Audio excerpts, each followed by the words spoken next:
Olá, caríssimo telespectador da Rede Século XXI, obrigado pela sua audiência, por ter permanecido conosco depois desse breve intervalo. Começamos o segundo e último bloco do sexto encontro do programa semanal Luz da Vida, dedicado às indulgências, uma das verdades esquecidas dentro da Igreja Católica Apostólica Romana. No primeiro bloco, nós refletimos o famoso texto do capítulo 19 do Evangelho segundo Lucas, Jesus na casa de Zaqueu. E esse texto é clássico para mostrar a fundamental distinção no assunto das indulgências e também do purgatório, pois vamos tratar tudo isso, purgatório e indulgências, um pouco mais na frente.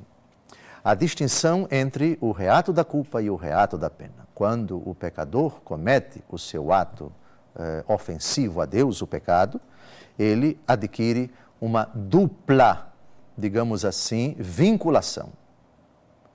Ele se torna culpado diante de Deus, o reato da culpa, e ele se torna obrigado a reparar o mal que ele cometeu, o reato da pena.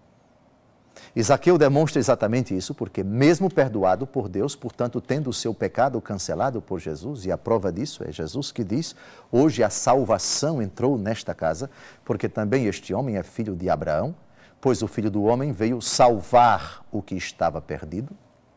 Zaqueu se sente, apesar disso, obrigado a reparar o mal que ele cometeu. Vou dar metade dos meus bens aos pobres, e se defraudei alguém, vou restituir 4 vezes mais.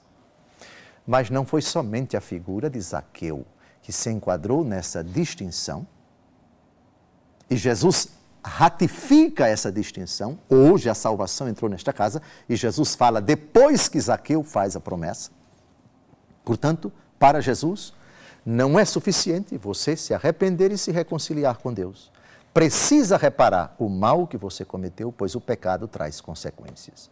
Aliás, ele mesmo diz, texto que no estudo das indulgências é fundamental, Mateus capítulo 5, versículo 25, de lá não sairás, até que tenhas pago o último centavo. Agora, nós vamos a uma mulher anônima, flagrada em adultério.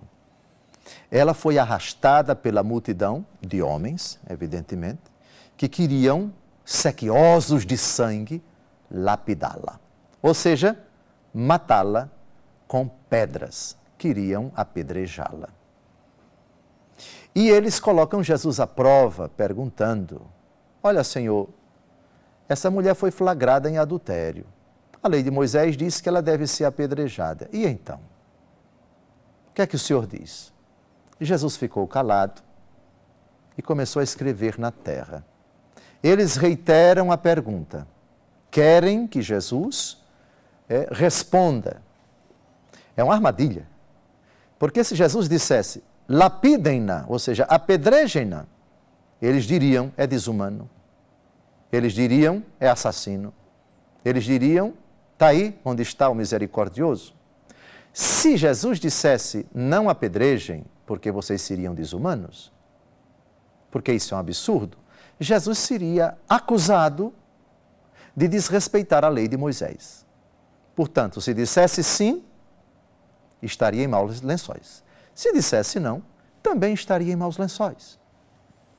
E depois de ser interpelado pela segunda vez, Jesus se levanta os olhos e diz, atire a primeira pedra quem não tiver pecado. O evangelista João, que é o único que relata esse texto, diz que todos, a começar dos mais velhos, foram embora. Não ficou ninguém. Conclusão, todos tinham culpa no cartório. Todos ficaram com sua consciência pesada. E aí, vem agora o diálogo entre Jesus e a adúltera. Vamos ao texto. Então, ele se ergueu e, vendo ali apenas a mulher, perguntou-lhe, mulher, onde estão os que te acusavam? Ninguém te condenou? Respondeu ela, ninguém, Senhor. Disse-lhe então Jesus, nem eu te condeno. vai e não tornes a pecar. O texto é muito comovente, mas na frase de Jesus, na verdade são duas frases, uma distinção. Jesus perdoou verdadeiramente aquela mulher. Eu não te condeno. Ora, qual é o contrário de condenação? É salvação. Se Jesus não condena, Jesus salva. Aquela coitada estava ali arrasada em todos os sentidos. Primeiro estava amedrontada. Depois certamente foi insultada. Ameaçada de morte. Não sabemos o contexto desse adultério. Se ela foi flagrada fazendo sexo se ela era casada, estava fazendo sexo com uma pessoa solteira, ou se era casada, estava fazendo sexo com uma pessoa casada, ou se era, solteira, estava fazendo sexo com um homem casado, ou casada fazendo sexo com um homem solteiro, não sabemos. O fato é que o pecado dela era adultério. E o que chama a atenção é que, segundo a lei vigente, a mulher devia ser apedrejada, mas o homem cúmplice dela, não. Um absurdo. Enfim, de qualquer maneira, ela foi flagrada em adultério. E Jesus não a condena. Ao cometer o adultério, ela acarretou para si o mal da culpa, culpada diante de Deus. E a obrigação de reparar o pecado que ela cometeu. Vejamos bem a distinção dessas duas coisas nas duas frases de Jesus. Primeira frase, eu não te condeno. Com essa frase, Jesus cancela o pecado dessa coitada. Tudo resolvido. Nenhum problema, então, de agora em diante. Não está tudo resolvido. Tem um problema que ela precisa reparar, que ela precisa consertar. Sim, existe uma obrigação para ela, para reparar o mal que ela cometeu até agora. Que obrigação é essa? Vai e não tornes a pecar. Tu estás perdoada.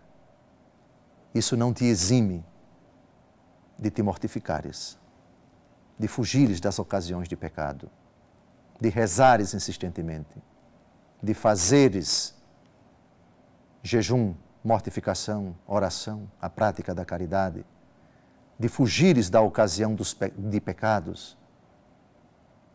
Aqui está a tua reparação. Aqui está a obrigação de reparar o mal que tu cometeste ao longo de toda a tua vida. Reato da culpa, eu não te condeno. Reato da pena, vai e não tornes a pecar. Aliás, não voltar a pecar. Existe reparação mais perfeita do que essa? Quais são os meios para não cairmos em tentação? Jesus coloca esses 3 meios nos capítulos 5 e 6 do Evangelho segundo Mateus. Jejum, oração e esmola. Mortificação, jejum. Preces, oração. Prática da caridade, esmolas. E são tantas as modalidades de mortificação. E são tantas as modalidades de oração. E são tantas as modalidades de caridade.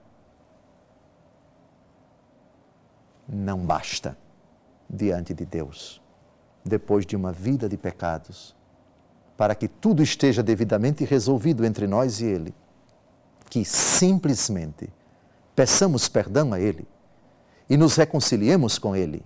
Ah, não, isso não. Nos lábios de Jesus, não. No ministério de Jesus, não. E olhem que já vimos outros exemplos no Antigo Testamento. Moisés, Arão, o rei Davi e outros que poderíamos multiplicar, mas que não é o momento, senão vamos ficar aqui 40, 50 programas falando somente do tema das indulgências e a carruagem precisa andar. Perfeito. Mas Tem mais algum argumento no Novo Testamento para consolidar esse raciocínio, este pensamento, essa distinção? Que, atenção, sou eu que estou dizendo, e a igreja sempre disse, eu estou recordando simplesmente o que diz a igreja. O ensinamento constante da Bíblia e da igreja sobre acerca do pecado, o reato da culpa e o reato da pena. Tem mais algum texto contundente do Novo Testamento sobre esse assunto? Tem sim. Da carta de São Paulo aos Colossenses, capítulo 1, versículo 24. Esse texto, olhe bem para mim, é uma bomba. E você, católico, por favor, queira sublinhá-lo na sua Bíblia. Agora, me alegro nos sofrimentos suportados por vós. O que falta, as tribulações de Cristo, completo, na minha carne, pelo seu corpo, por seu corpo, que é a igreja. Falta alguma coisa à paixão de Cristo? Sim e não. Não falta, porque o sacrifício de Cristo no Calvário foi realizado uma vez por todas. Uma vez por todas. Portanto, o sacrifício de Cristo no Calvário é suficiente. Mas os méritos de Cristo, no seu corpo, que é a igreja, fazem com que a igreja ainda complete o que falta à paixão de Cristo. Completo na minha carne, completo no meu corpo, o que falta. Isso significa que aquilo que eu faço, mas atenção, já não sou eu que vivo, é Cristo que vive em mim, diz o reconciliado com Cristo. Ele pratica obras meritórias, as boas obras, não as obras de Moisés. O homem não é justificado pelas obras da lei de Moisés, mas pela fé em Jesus Cristo. E Tiago 2,24, o homem é justificado também pelas obras da fé. Tiago 2,24. E essas obras meritórias completam o que falta à paixão de Cristo em benefício do seu corpo, que é a igreja. Esse texto será citado até o final do estudo das indulgências ad nauseam. Repeti-lo-ei enormemente, muitas vezes, para que fique bem claro que certas obras daqueles que estão reconciliados com Deus, pela dispensação do tesouro de Cristo e dos santos por meio da igreja, as obras indulgenciadas reparam, para vivos e para defuntos, o reato da pena. É a expiação das penas temporais dos pecados perdoados quanto à culpa. Uma santa semana, até o próximo domingo, se Deus quiser.